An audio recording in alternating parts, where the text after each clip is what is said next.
Welcome to our channel. Today we how to use Instacart quick fix step by step clearly. Open the Instacart app or website. If you don't have an account, create one by providing your email and choosing a password.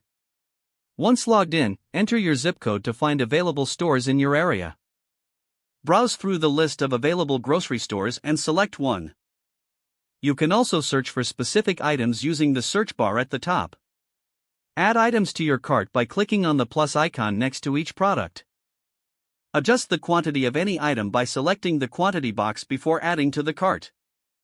Once you've added everything you need, click on the cart icon to review your selections.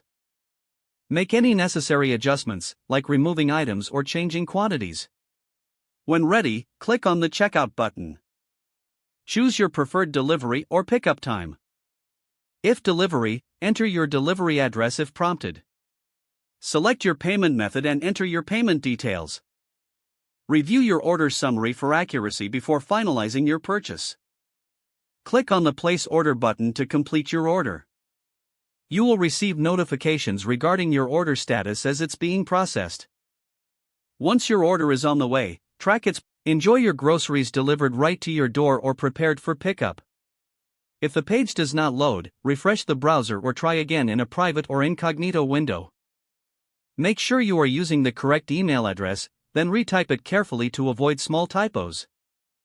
If your password is not accepted, use the reset option and create a new strong password you can remember.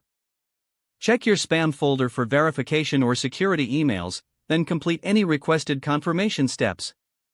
Enable two-factor authentication if available to improve account security and reduce unauthorized access risk. After signing in, review your profile details so your contact information and settings are accurate and current. If you see an error message, note it down and try again after restarting your device and internet connection. Log out when you finish, especially on shared devices, to keep your account and payment information secure. If the page does not load, refresh the browser or try again in a private or incognito window. Make sure you are using the correct email address, then retype it carefully to avoid small typos. Don't forget to like this video and subscribe to our channel for more step-by-step tech guides.